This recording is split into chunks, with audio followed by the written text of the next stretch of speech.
Maintenant, nous allons avancer sur notre projet Angular en travaillant sur l'intégration de notre API avec l'application.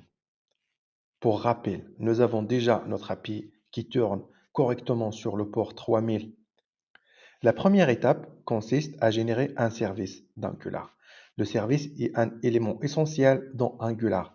Alors faisons une petite pause pour expliquer le rôle d'un service. Un service dans Angular est une classe utilisée pour gérer la logique métier et les interactions avec des ressources de données comme des API. On les utilise pour centraliser des fonctionnalités importantes comme la récupération ou la gestion des données. Cela permet d'avoir un code mieux organisé, plus maintenable et réutilisable. Maintenant que vous avez cette option en tête, passons à la création. Pour gérer notre service, nous utilisons la commande suivante dans le terminal. ng generate service transaction. Quand cette commande est exécutée, Angular crée automatiquement deux fichiers. Un fichier de test qui terminera par .spec.ts et le fichier principal transaction.service.ts dans lequel nous avons écrit la logique de notre récupération des données. Pour le moment, nous allons nous concentrer uniquement sur ce fichier et le fichier de test sera utilisé plus tard lorsque nous travaillerons sur la partie test de l'application. Dans le fichier transaction.service.ts, la première chose à faire est de déclarer une variable pour stocker l'URL de notre API. Ensuite, dans le fichier, nous allons définir une méthode pour récupérer les données de l'API. Je vais appeler cette méthode getTransaction car il sera utilisé pour récupérer toutes les données transactions disponibles.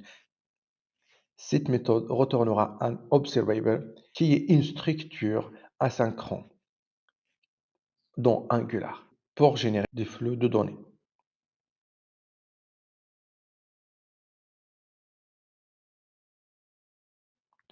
Mais avant d'y aller plus loin, rappelons une bonne pratique dans Angular pour accéder aux requêtes HTTP. On utilise HTTP client. Pour cela, il faut l'injecter dans le constructeur de notre service. Après cette injection, je peux utiliser la variable HTTP pour effectuer des requêtes HTTP dans mon service. Dans notre cas, la méthode getTransaction utilise la requête get pour récupérer les données de l'API.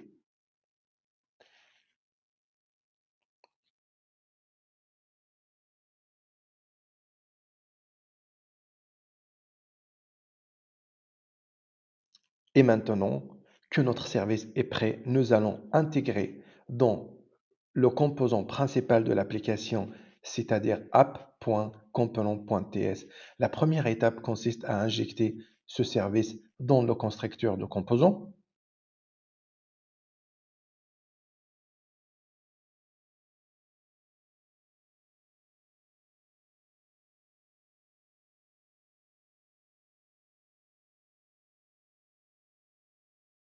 Une fois cela fait, nous allons utiliser la méthode ngOnInit pour appeler la méthode getTransaction au service.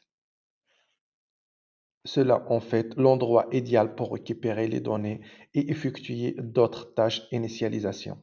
Nous utiliserons Subscribe pour consommer des données renvoyées par l'observable getTransaction.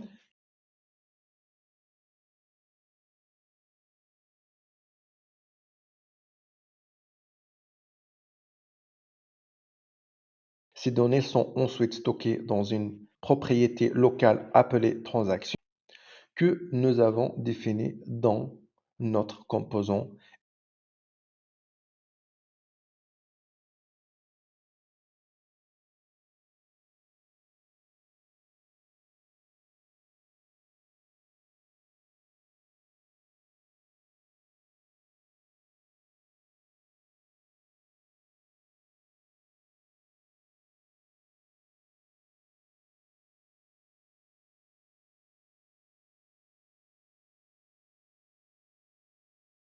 Et pour vérifier que tout fonctionne bien, nous afficherons les données dans la console à l'aide de console log.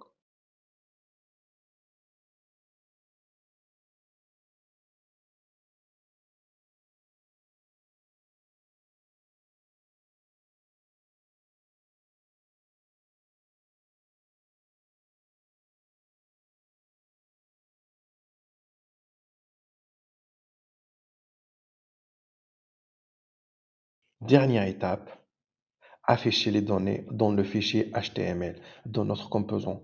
Pour cela, nous allons utiliser une directive Angular appelée ngFor qui permet de boucler sur un tableau. Voici le code que nous allons.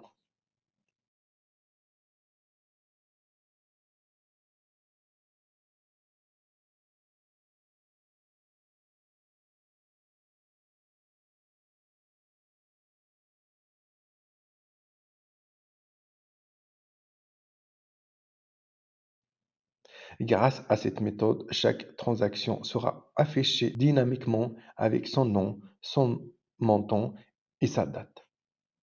C'est aussi simple que ça.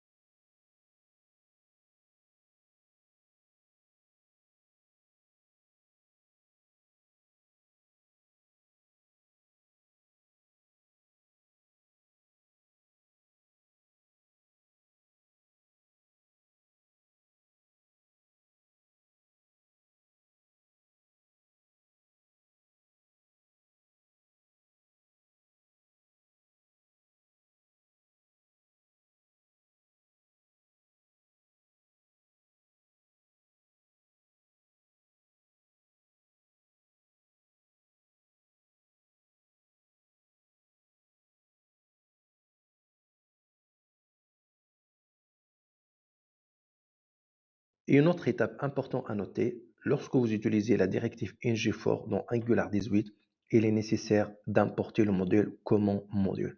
Cela s'explique par le fait que ngFor ainsi que d'autres directives structurelles comme ngif sont définies dans ce modèle. Sans cet import, Angular ne reconnaîtra pas ces directives et vous obtiendrez une erreur. Et voilà, notre application est désormais mise à jour avec des données dynamiques qu'elle a récupérées directement depuis le backend JSON Server.